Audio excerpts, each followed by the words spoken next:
Good morning, buenos dias. Last week, we spoke to the new bishop of the Diocese of Cleveland, Bishop Perez. This week, we sat down with another positive role model, a Latino businessman, Bernie Moreno. He started out with one dealership in Ohio and now has 18 car dealerships and owns Hot Cards, Cleveland's leading online printing and marketing company. How did he do it? We introduce you to Bernie Moreno, president of Bernie Moreno Companies. I interviewed Bernie Moreno during Coffee and Conversation, an event hosted by Cleveland Clinic, Salud Hispanic Latino Employee Resource Group. Here, he gave us an insight into his life. Like, I looked at my dad. My dad went to medical school in 1952. And I tell my sales consultants all the time, can you imagine if he didn't no other studies since 1952, and in 1998 he's performing a surgery? I mean, that would be crazy.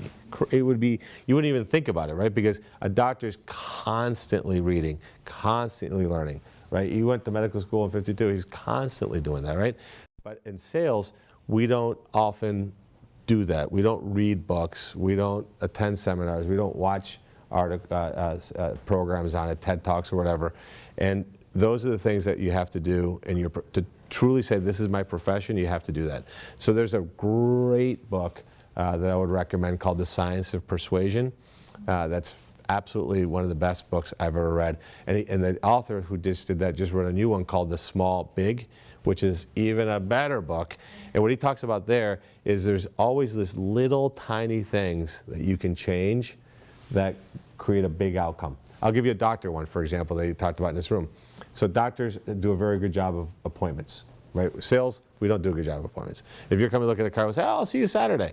Again, if I went to a doctor and said, hey, I'll see you Saturday, doctor, no. What time on Saturday, right? And 10 o'clock, right? So they did a study at a dentist's office and said, you know, when you make your next appointment, when you're done with your cleaning, that instead of saying, okay, you're going to be in January 3rd, okay, January 3rd, hand you the card. They say, what time would you like to be in? January 3rd. Okay, so here's a card, and have the client write January 3rd on that card. And that increases appointment shows 60%. Because the client's taking ownership of that date. So that's what that book shows you. Tiny, tiny little thing, huge, huge outcome. In fact, that book, The Small Big, has a lot, because they did a lot of work for the London health system, has a lot of great medical examples in there I'd recommend for you. Glad you started talking about books, because you're kind of like an Oprah. Like, we want to know what to read in the most positive way. I said that. But what books do you read? Who do you listen to? Things like that. So from sales books, Bob Cialdini, who wrote Science of Persuasion, because it's not just sales is something that we often think of as in a negative perspective. He's really changing it.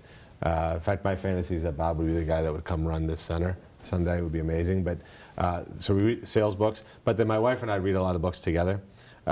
She doesn't read any fiction, any business or current books, except that she made one exception. We both read the Steve Jobs book together, and halfway into it, she goes, he's just a blank, and threw the book. She did not like Steve Jobs. So that was the last book we read that was business. But so as a result, she reads anything that has to do with women or repressed people suffering 500 years ago. That's right up her alley. So we do now are reading books about the formation of America. That's really fascinating. There's a book called The Quartet, which is a book about James Madison, John Jay, George Washington, and Andrew Jackson, which is unbelievable. Because if you read that book and you watch what goes on today with Trump and politics, you're like, oh, this is why this happens. It was amazing, amazing. I'll give you a little factoid, which is unbelievable about this book. So when the Constitutional Convention happened in 1789, they were deciding, okay, we're going to be one country instead of these 13 independent little colonies. They looked at it and said, well, you know, we hold these truths to be self-evident that all men are created equal. And they went, what about the slaves? You know, it seems to be hypocritical. And so they brought it to a vote to abolish slavery in 1789, and it missed by one vote. Isn't it crazy to think about? So think about how different this country would have been. One person made that difference for that to happen. It's fascinating. It's just really, really interesting. So we're reading that book together. She's obsessed with Alexander Hamilton, so we read his book recently. He's a character. What do you think are the biggest things that hinder negotiation success? You have to understand the other side's motives. That's the absolutely critical piece. We don't randomly go to somebody's house, knock on the door and say, hey, I got a car outside I want to show you. That would be awkward, right? And probably not that successful, right? The clients come to us, which means they've raised their hand and said, hey, I'm interested in a Mercedes, right? 15 or so years ago, he was a reverend at a church in Somerville, Massachusetts, who came to me and said he had a dream the night before that God had told him he should buy a Mercedes. And I said, that's crazy. He goes, why do you say that's crazy? He said, I had a dream last night. God told me to sell you a Mercedes. And here we are. Sometimes humor works. That particular case. But anyway, so we remind our sales consultants that the client wants the car. They wouldn't be there otherwise. People are busy. People have very busy lives. You're not going to drive to North Olmsted, walk in a dealership, and say, hey, I just want to hang out with you, right? They want to buy. So remembering that, ultimately, what are the person's motives? All right, so you could actually probably retire, right, with everything that you've done throughout your life, but why do you continue to do what you do? Well, first, I love what I do. That's the key thing. So I love what I do. For this phase of my life, the most important thing to me is really giving back to Cleveland. You know, we have dealerships in Florida, Massachusetts, Kentucky, and here. I could live anywhere. I could live in Florida and save a lot of money. You know, Florida doesn't have an income tax. They don't have an estate tax. But, you know, Cleveland's where my company started. And what I love about Cleveland, Ohio, is this is a place where you can really make a difference if you want to. And I think Cleveland, we have that opportunity. Cleveland opens. It's a really amazing place. I mean, I travel when I go to these different dealerships in different states, and it always feels home to come here. And I really enjoy this community and giving back. And I think that's, actually, it's another book that I read where it's so much more gratifying to give back than to take. Moreno says that his most exceptional experience of all is spending time with his wife and his 4 children. Elizabeth Image Unisex Salon, where looking good is understood. Cleveland's first Hispanic female barber entrepreneur, and she does my hair every week. Her team does hair, updos, eyebrows, pedicures, and will do your makeup for that special occasion. Elizabeth Image Unisex Salon, located at 4355 Ridge Road in Brooklyn, Ohio. You can contact her and her staff at 216-961-4441, elizabethimage.com. You know, in our heart of hearts, this show is really about helping people and helping each other. This past week, we had a tragedy happen in our community. An 8-year-old boy died in a house fire. The family does not have enough money to bury their son, and together, me and you and all of us can make a difference. Family was trapped on the 2nd floor where the fire occurred. 2 individuals jumped out a rear window and suffered minor injuries. 1 individual was occupying the 3rd floor. The fire crews went in a search and rescue mode. It was a small child, found the child in the 3rd floor bedroom and brought him out, performed CPR, and EMS transported him to Metro Hospital. Unfortunately, 8-year-old Marius Cruz died at Metro. His aunt Anais explains the family's needs. We need everything, really. She lost everything in the fire. They went to go look and nothing's, what do you call that? Salvageable. The Cruz family has set up a GoFundMe account. Go to GoFundMe.com, search out Searsdale Fire to donate.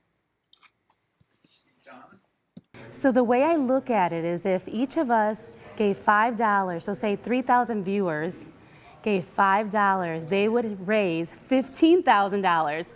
So you're welcome to give more money, but if money is tight and you can afford the $5, that would be wonderful.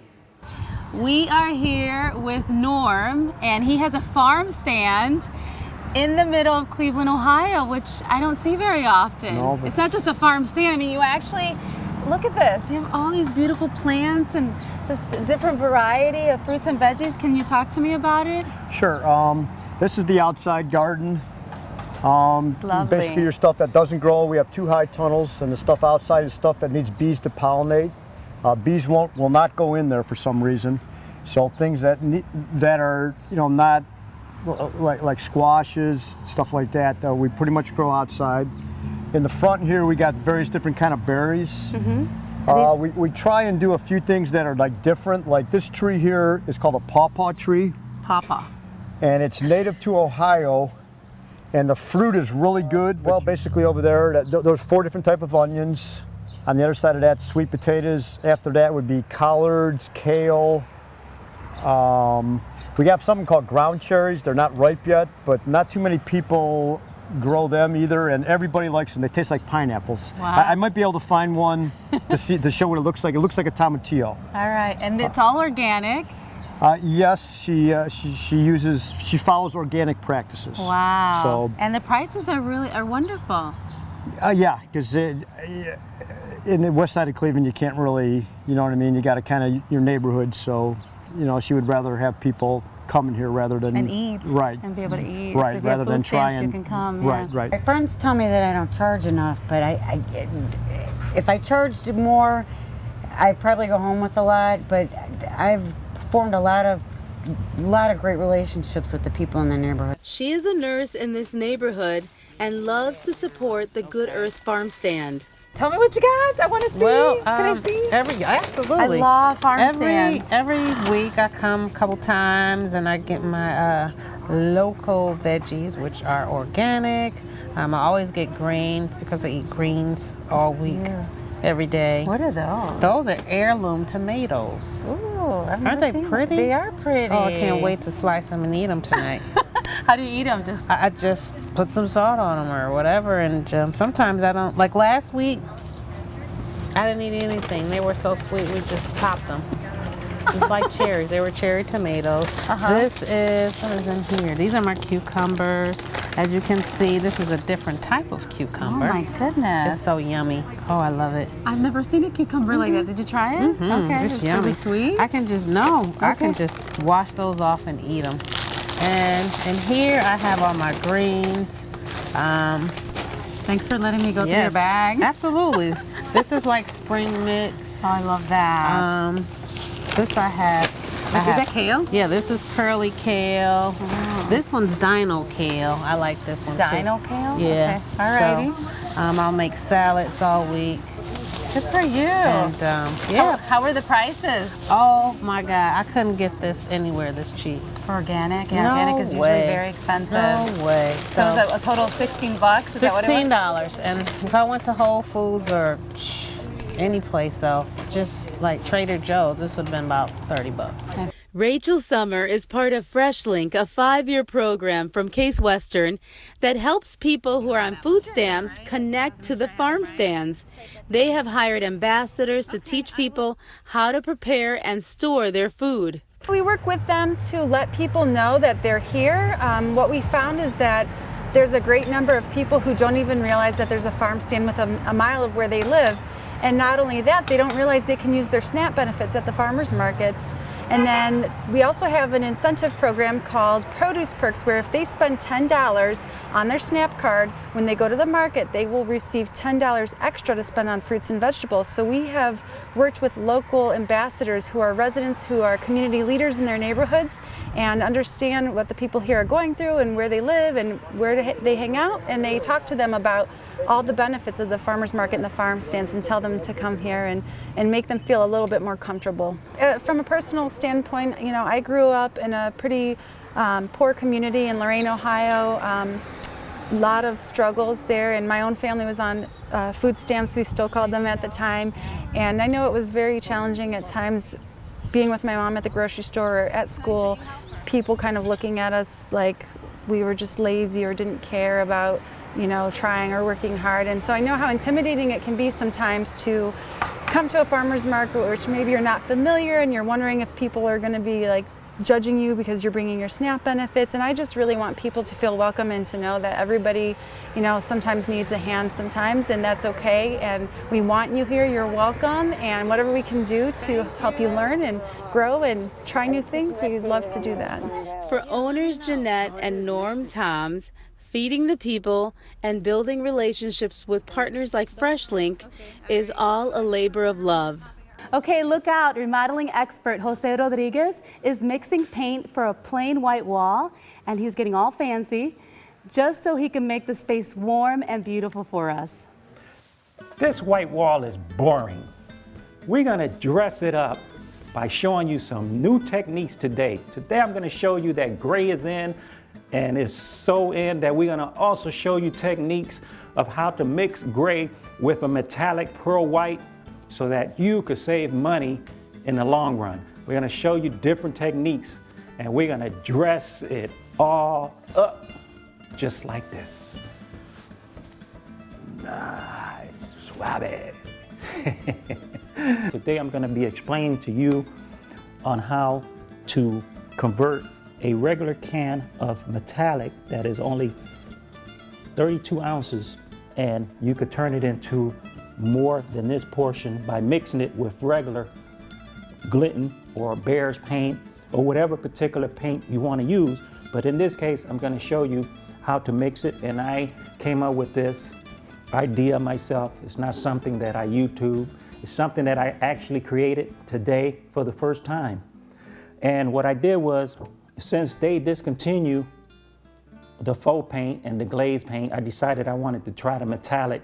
So I said, well, how could I make this a bigger can, because it's $25 versus this being $20. So what I'm gonna do is I'm gonna show you how you can mix half of this amount with a whole gallon of this to convert your flat paint into metallic.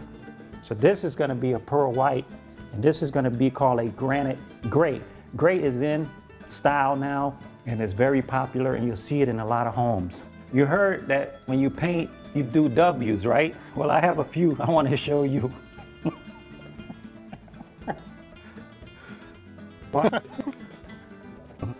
See?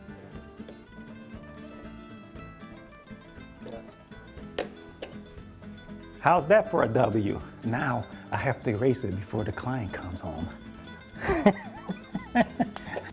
Now I'm going to show you two different techniques, something that I created today. I usually create them as I go. This one, what I'm going to do is I'm going to show you the paint is already mixed with the pearl. So there's already a mixture of pearl. So you really can't see the pearl until you're here in this room close up. Okay, so say for instance, you do your W.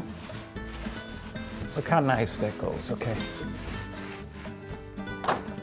Okay, now you have that. Say you want to use, now you want to just use a little bit of the pearl. You could do something like this. Okay.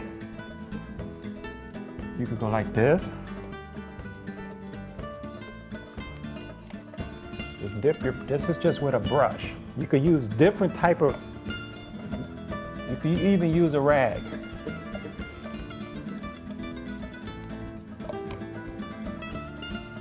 Just come up with your own design. You could just do whatever comes through your mind.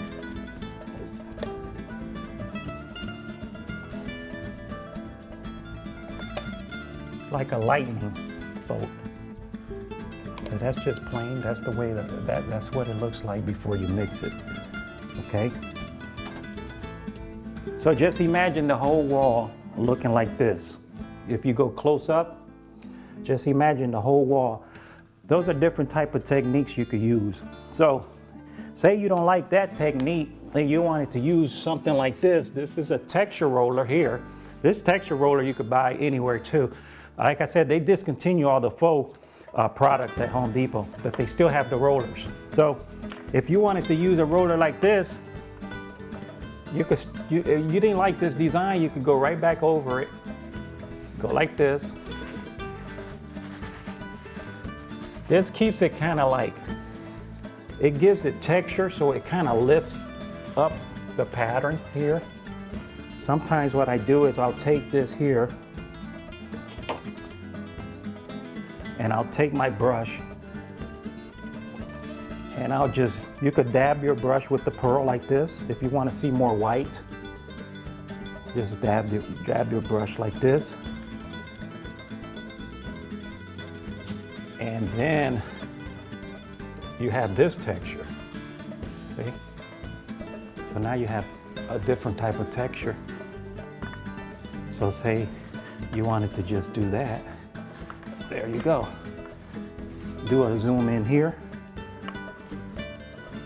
Okay. You could just leave it like that. So what you could have did too is, here you could paint the wall a lighter gray, or you could have painted the wall white first, and then if you want to leave it just like that, then you have this texture here, which is pretty cool. You could also use a rag like a cotton shirt made like this. When you take the rag, cut a small piece, drop the rag into your hand like this, and then turn it around and it gives you a shape of a form, and then you could roll this on, and then with the rag you could just go boom, boom, boom, boom, boom, boom, boom, boom, with a different color. So you could do more than 2 colors, you could do 3 colors. So if I had another shade of gray, I would go up 3 more shades, and then I would just stamp it with the rag like this to give it a design. But I like this one. It's just a cool texture here.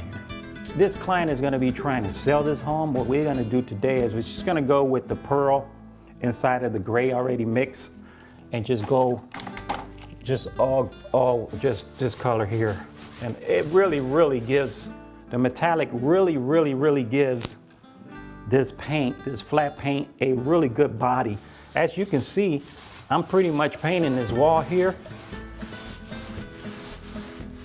with 1 coat.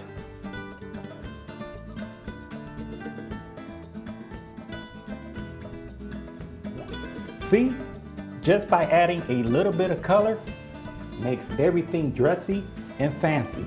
I'm Jose Rodriguez. Thank you for watching The Anna Show. Don't forget to visit me at www.visionaryremodeling.com. We are here in the kitchen of Tina Estrada. Are you related to Eric Estrada? Remember him from No, Chips, I'm not. I don't think so. That's too bad. I don't think so. He's from Mexico, and well, he's from New York. Also, you married a Mexican man. Yeah, that's true. So you are related to Maria Capeles, and we had her 2 weeks ago on the show. She made beef stew, coleslaw. And white rice. Yes. So all the Puerto Ricans kind of know each other. It's like little Puerto Rico here. Yeah. So this is Fruit salad. Mexican fruit salad. Mexican style. Okay. But also we're gonna add some ingredients that they are from Mexico. That not a lot of people knows about these 2 ingredients that we're gonna add at the end of the making. Secret. Yeah. It's pretty. You add Very this colorful. here. Yeah. You add this here. Low calorie, healthy. Yeah. Very healthy. Watermelon. And I already peeled the mango, but this is the mango. You peel it off, you chop it up, you cut it in slices, and then you put it like this, or you put it in chunks just like the watermelon. Got it. Okay? Yeah. So there I have this too. I got the orange. And then you add a white color. That looks pretty. And the salad. A lot of people like this thing. I don't. Okay. My husband loved that because he said it makes the coconut more crunchy. Okay, so some people Okay, take it off. Yeah, you got maybe a third of 1 lemon, and you just squeeze it.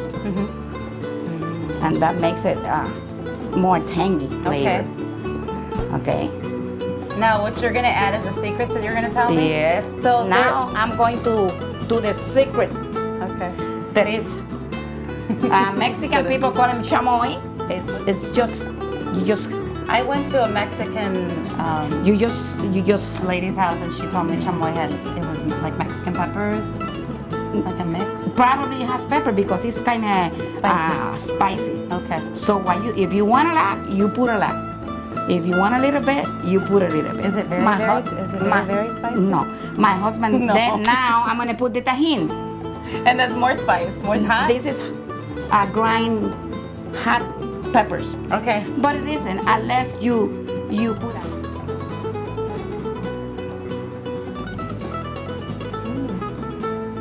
Yummy. It doesn't taste spicy, right? No, it doesn't. Taste the mango now and see what is the difference between the mango flavor and but the most part I like is the pineapple and the mango. The pineapple and the mango, Okay. yeah.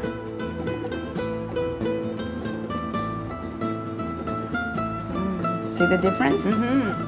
Very good.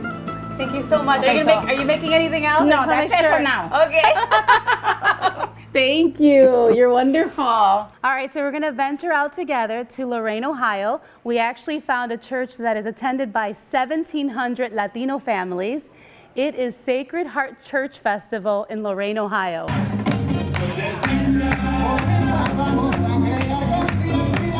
There was lots of entertainment, including this dance group, Esencia Boricua, which means the essence of being Puerto Rican. Everywhere we're from, we should show our culture throughout dance. My cousins were in it, but just because I'm black or white don't mean I can't dance. Absolutely. The church is celebrating its 65th year. Father Thadden gives us the history of its Hispanic roots. So in 1952, there were a lot of Hispanics in the Lorain area because of the mill mainly, and so what happened was there were a couple options on how to deal with it, but what happened was that the Trinitarian order came into town, and they started walking around. There was a priest and 3 sisters, and they started walking around town finding where the Hispanics were and inviting them to say, we're going to have Mass, and that's how it started. Right. But we were established as a Hispanic parish, but even our mission statement says, but we welcome all.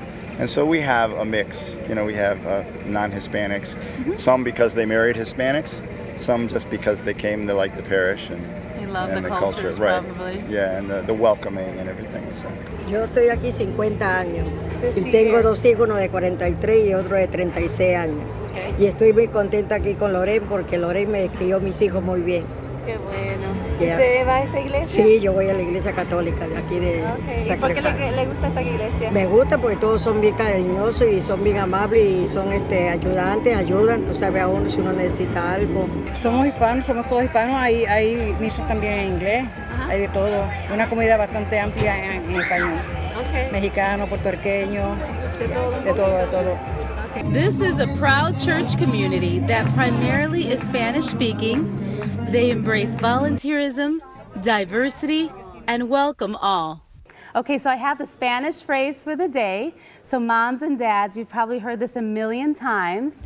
So especially when your young boys are hungry, they'll say, I'm hungry. In Spanish, you say I'm hungry by saying, tengo hambre. Tengo hambre. Thank you so much for joining us this morning. Join us next Sunday at 5:30 a.m. or DVR it. And also during the week, you can like us on Facebook on The Ana Show, and you can leave me a message and look for behind-the-scenes video of our show. Mis amigos, vaya con Dios. Accessories and jewelry for The Ana Show, provided by Charming Charlie at Legacy Village, 24503 Cedar Road, Lyndhurst, Ohio, where I get my hair done every week. The Elizabeth Image Salon, Unisex Salon. You can contact them at 216-961-4441.